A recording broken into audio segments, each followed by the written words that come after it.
We're live. You are live. It says you are live. We are live. Mind your banners. Post game for Indiana 31, Washington 17, number 13, Indiana 31. Should include the ranking there. He's Mike Niziolek. I'm Zach Osterman. Mike, Curt Cignetti called this win gutty. Post game, he talked about the contributions Indiana got. He said our defense kind of saved us in the first half.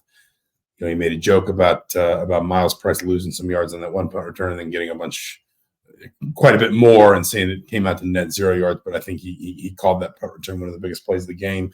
I don't think this was ever destined to be the prettiest game for Indiana. I think you could see Washington used its bye week well.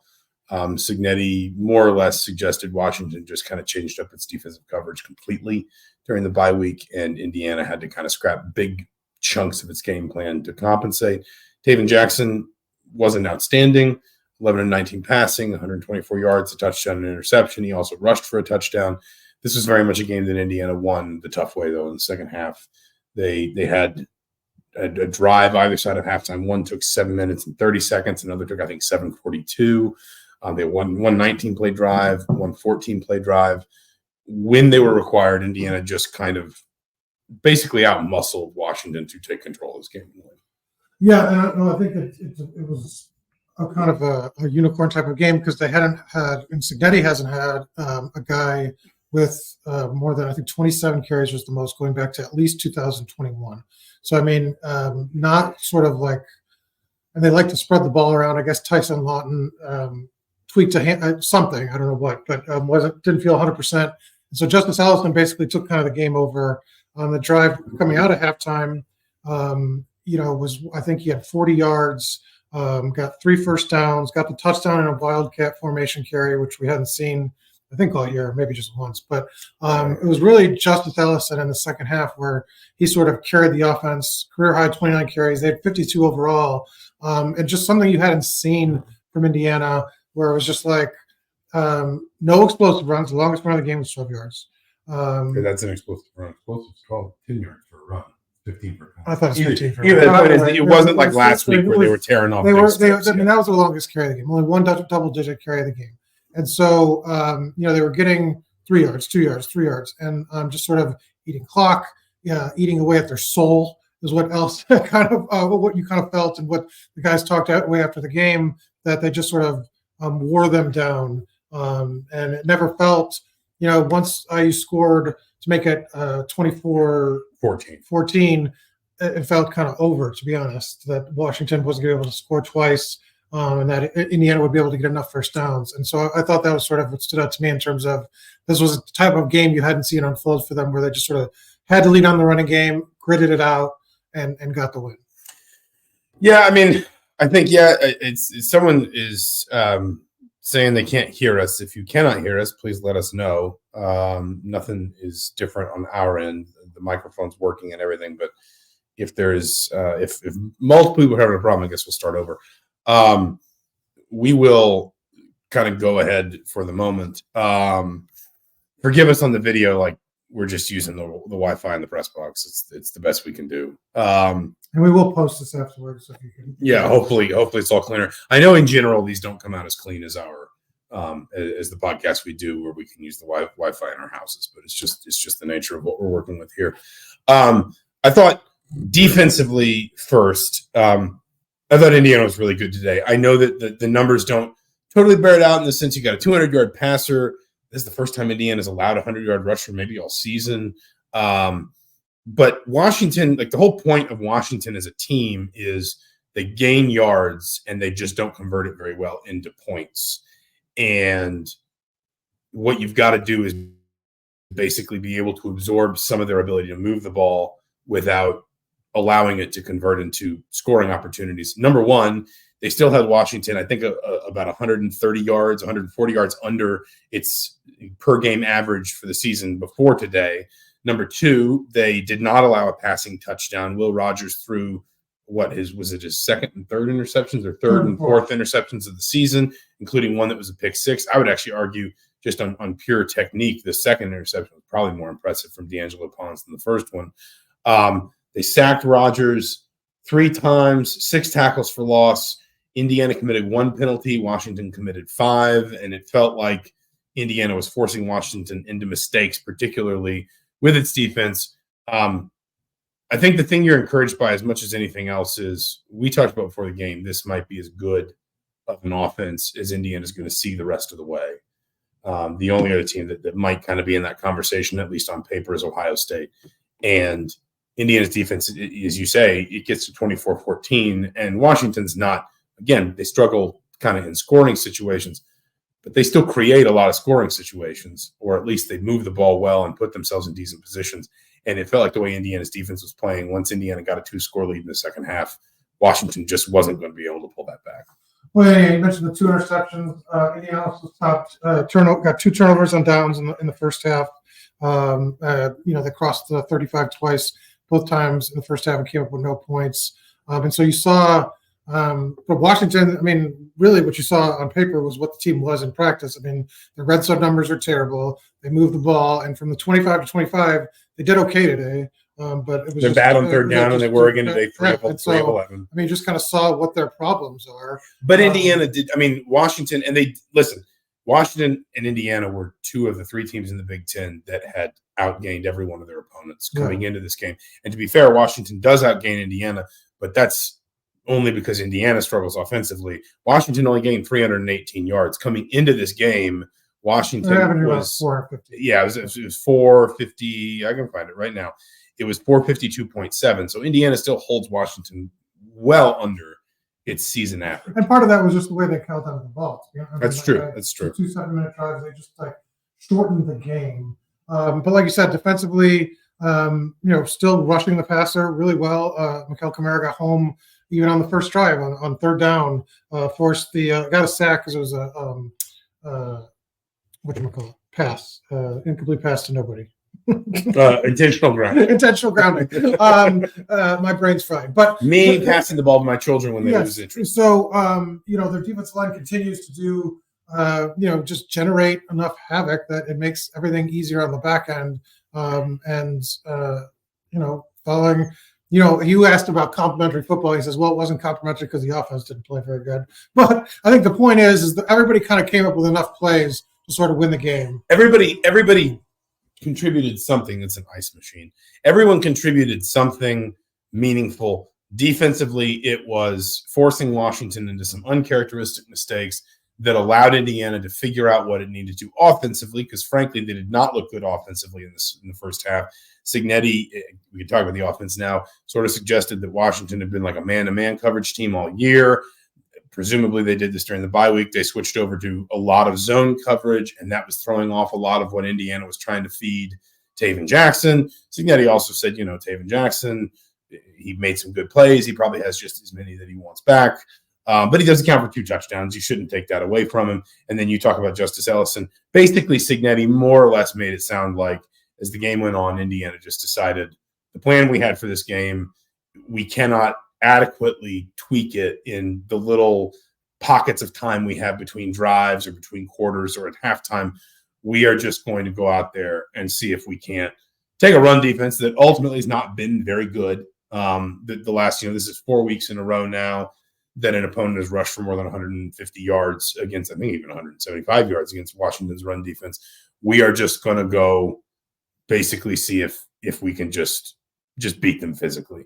And then when you talk about, and then when you get special teams. It's also an offense that works because I feel like Cignetti's so committed to going for it on fourth down and not afraid, like most coaches are, that he could take. I mean, they only went on 2. They were 1 of 2. But I'm saying, but he's willing. Like if you 3 to 2 yard gains and you string them together, he's willing to go on fourth. Somebody said whether it was Ellison or it was Cignetti, Justice Ellison or it was Curt Cignetti, one of the 2 of them said that Ellison had a third down carry that he picked up at like 5 or 6 years. I think it was Ellison. You might ask. Oh yeah, no, it was the 3rd and longs. Where basically, like he said he thought that Washington was surprised. And I think that's a product of saying like that it was a 3rd and 6 was one of them. And I asked Ellison about that carry because he got really fired up afterwards. He converted it, but I think it's a case of where Cignetti's not going to probably think twice about trying to go for it if it's 4th and 2. Like you could run those plays and be okay with a shorter gain because you have so much confidence that you're going to go on 4th down.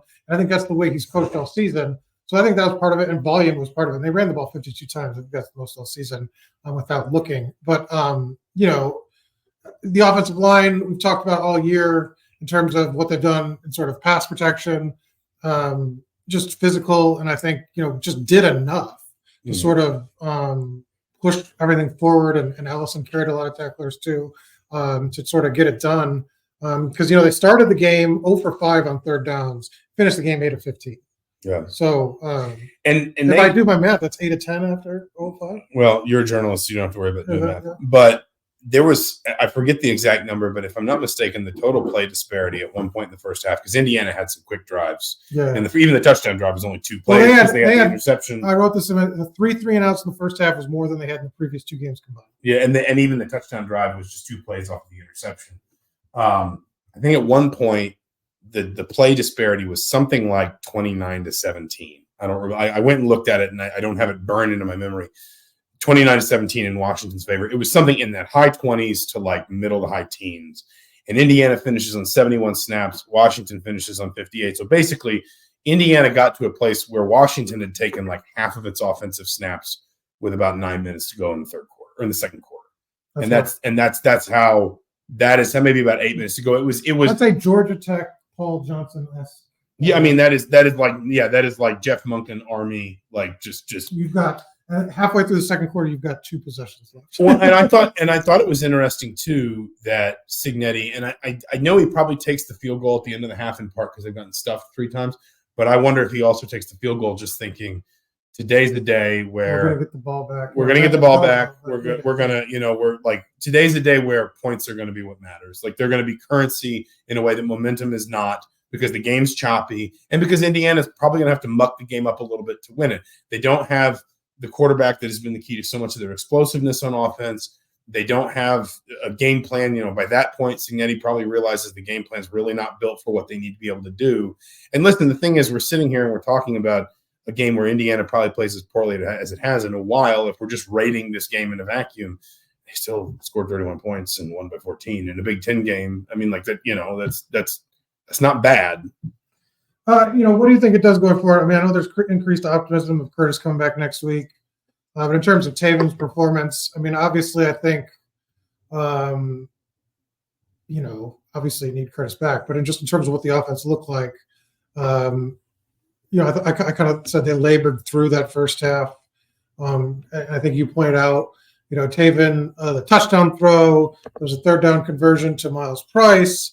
There were these moments where you can kind of like, oh, yeah. He had moments. He's got that arm, and he's got that physical sort of imposing presence in the pocket. And he's a little more mobile. And the run, he had a couple. The keeper to the corner of the end zone where he keeps. He also had a big run on like second or third down that set up a conversion at one point. So and so you see those moments, but then there's also like a couple of, you know, the throws were just like not even in the same area code.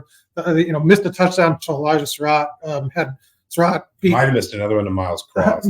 Had 2 guys beat in the end zone, and he overthrew it by about 10 yards. You know, and so I think there is sort of, you know, It didn't feel like, and some of this can be on the quarterback, and some of this you do wonder when you hear the head coach talk about how they kind of got caught flat-footed with some of what Washington, because we talked about this in our pregame podcast. Washington's defensive strength is in its secondary, at least, you know, if you look at just kind of pound for pound.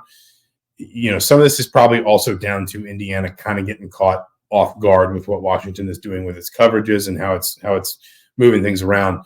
You never felt like there was ever any moment when Taven Jackson was comfortable in the offense in terms of like, you know, snap, drop, throw, that rhythm that we've seen Curtis work. And that some of that is going to be on a quarterback. And is he making the right reads? Is he seeing the field the way that he needs to? Some of it is going to be on, you know, kind of your play calling. Honestly, I would say as much as anything, I was watching some of the play calls in the first half and just thinking like, it doesn't feel like Indiana is doing stuff that makes a ton of sense for what it has and what it's trying to do. And then it makes a lot more sense when Cignetti says, well, yeah, that's because they were throwing a bunch of stuff at us we weren't really expecting.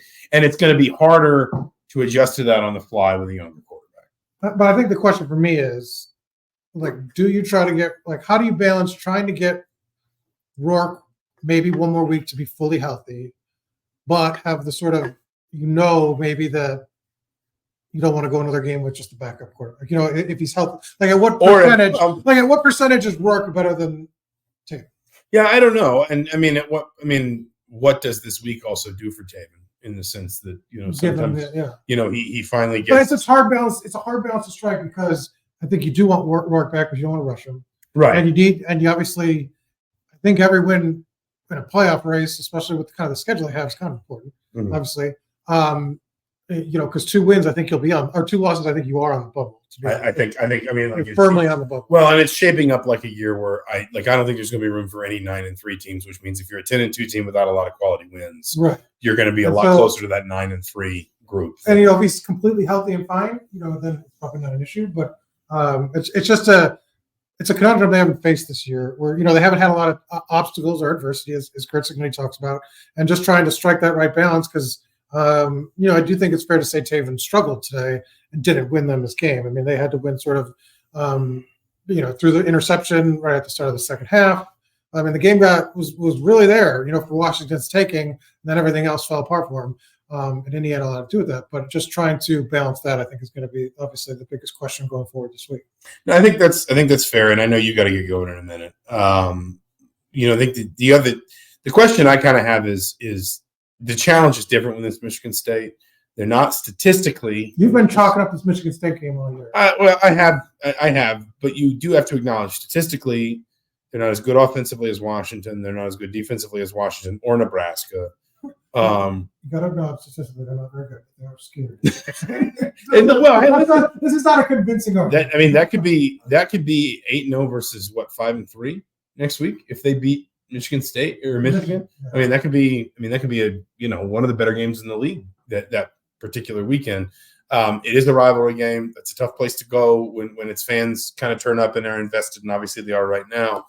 But my point is, when you weigh the calculus of Curtis Rourke, the challenge at Michigan State is different in the sense that I don't think you're going to feel quite the same pregame scoreboard pressure that you do when you play a team that has a really talented quarterback, multiple productive receivers. Yes, they've struggled to score the ball, but they have not struggled to move it, which means on a broken tackle too can change it. Right, you're worried about this becoming the week that they finally figure out how to cover those last 20 yards or whatever.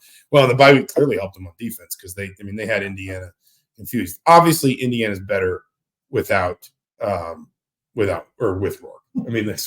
better without Rourke. He can go. Obviously, Indiana's better with Rourke. I'm just, when you're weighing that calculus, I think you do have to weigh road game, but also probably a game there may be more ways Indiana can win that game, I guess. Now, the flip side is when this game started and you watch the complexion of the first maybe 15, 20 minutes, I thought Indiana was going to have to, score 30, 35 to win this game because it felt like Washington was going to do that. And then, but it was, Washington seemed like it was kind of finding an offensive rhythm that Indiana just really disrupted in the second half. Yeah. If there's any questions from viewers, how tall is Curt Cignetti? I don't know the answer to that. Probably 6'2". Yeah, he's fairly. But if there's any other questions about the game itself, we'll take a couple. If we can't take a couple before we go, we got a scrimmage tomorrow or exhibition for basketball. But yeah, anything else? I don't know, notable for you? I think the one thing I would say about the special teams play, and I know Curt Cignetti joked about the Miles Price having the bad return and then the good return. Special teams has just kind of been, just sort of in the corner a lot of the year. They haven't needed a long field goal. They've not really been in a position where I look back at the drive charts to find that 3-and-out thing, and 2 of the games.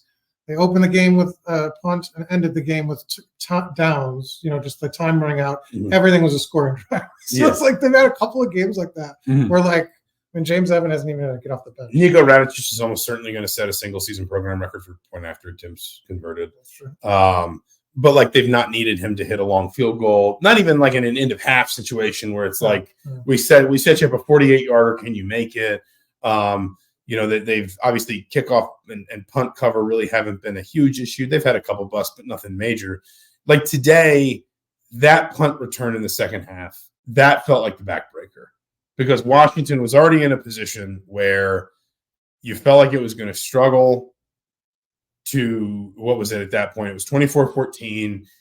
Washington's punting the ball because Indiana gets a stop on third down. I think that was the one where I looked at you and said, would you go for it here? In retrospect, they probably should. Yeah, like I understood why they punted it. Like 8.5 minutes. 8.5 minutes to go, something like that, 9 minutes to go. It wasn't an obvious decision by any means, I don't think.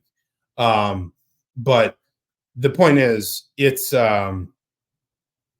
is 4th and 3 at the 27. Okay, so and what was the game time? Like it was 11-13. Yeah, there's a lot of time left, and you don't want to make it easy on Indiana to score again. But you did feel by that point, to what you said, like does Washington have time to score 2 more touchdowns in this game? And then they punt it back, and Indiana gets it back inside the Washington 20, or at least inside the 25. 14, and it just sort of feels like they're not going to stop them from gaining 14 yards. Yeah. Like by that point, Indiana had really ramped up like the snap counts and the long drives, and that felt like the backbreaker because you just thought Indiana is going to find a way to force 14 yards down Washington's throat, and once they do that, then it's a 3-score game, and that's probably it. And so my point is, special teams has been good all year because it hasn't really hurt Indiana. There haven't been mistakes and busts and things like that.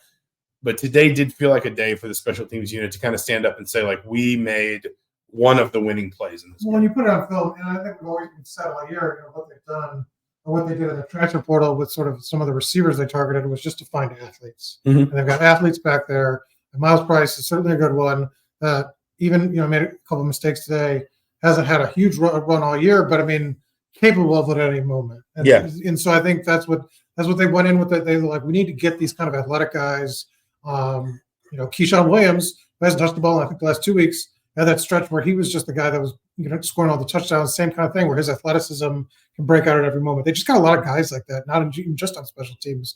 And that's kind of what they've done to rebuild, sort of make this roster a little more intimidating for opposing teams. We got a couple questions here. Number one, did Cignetti comment on the goal line struggle at the end of the first half? I don't think anybody asked him. No, because it kind of got overshadowed, right? Like it didn't end up. Yeah, it doesn't really matter at all. Factoring into the end of the game. And I think it kind of was more just when they changed their game plan kind of in the second half. They committed to the run, and that was kind of that. Because they also haven't been afraid of throwing the ball in those situations. But that's been with Curtis' work. I understand why you maybe don't have Taven Jackson throw the ball quite as much there, even though he did throw a touchdown pass against Nebraska and the goal to go at the 2, I think, last week.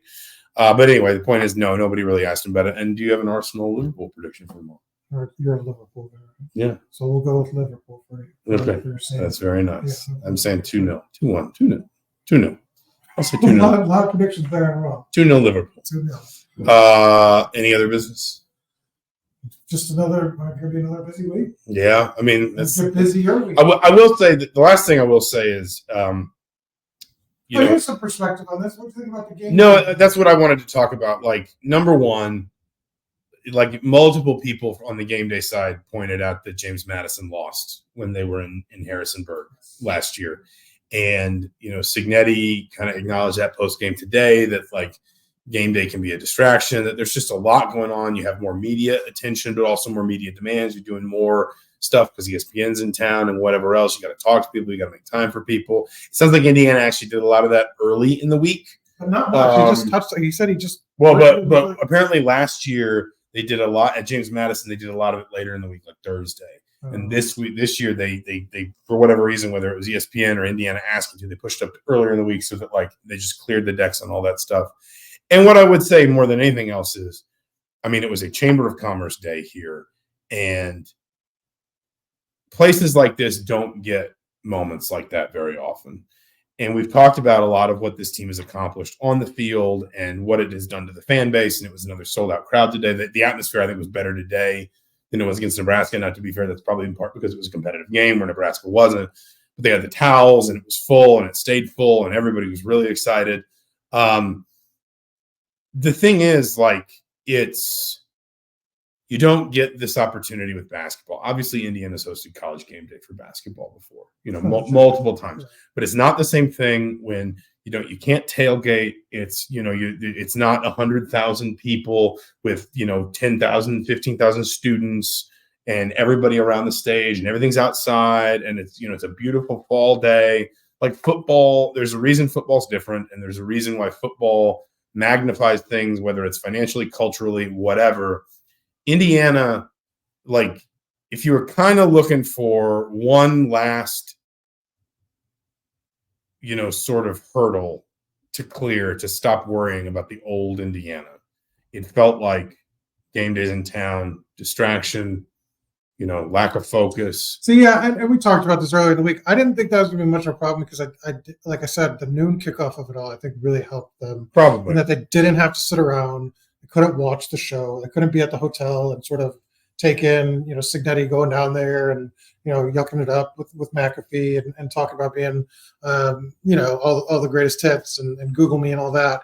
And they just had to kind of, they were on the field for the pick, for Lee Corso. They showed it on the stadium, but they were in the midst of preparation, so they couldn't really, take in the bulk of what happened this morning and all the students and everything. And so I think that sort of helped. I think if it would have been 7:00, you might have had some of that creep and sort of maybe, but you might have had an even better atmosphere, an even more intimidating atmosphere. I mean, I think more than anything, it was, listen, a long time ago, I remember when Indiana came, or when Indiana was 4-0 and Ohio State came here, they were number 1 in the country.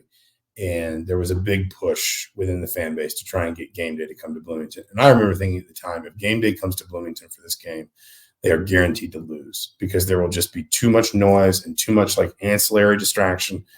And like when they were coming this week, I sort of wondered the same thing. And this team is obviously, with all respect to the 2015 team, saw a couple of members of that team today.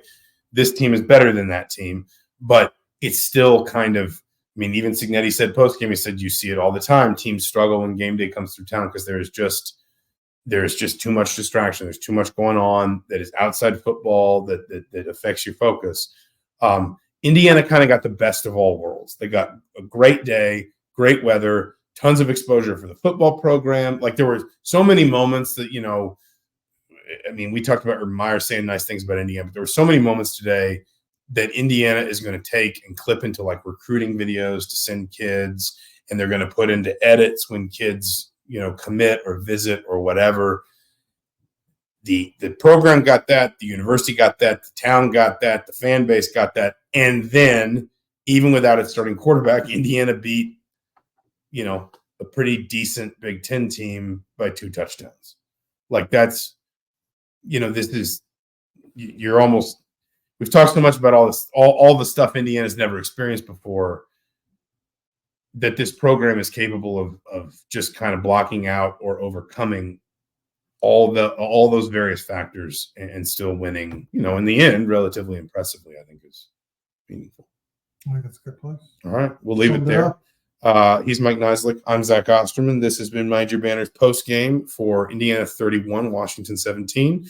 Mike will be at the exhibition tomorrow against Tennessee in Knoxville. I'll be watching from home. I don't think we'll do one of these immediately post game, but we'll obviously we'll podcast this week once we've reconvened, and then it's East Lansing next weekend for IU Michigan State, another big one. They're all big ones when you're undefeated going into November. That's just kind of the way this works. Thank you so much for watching, for listening. We'll talk to you soon.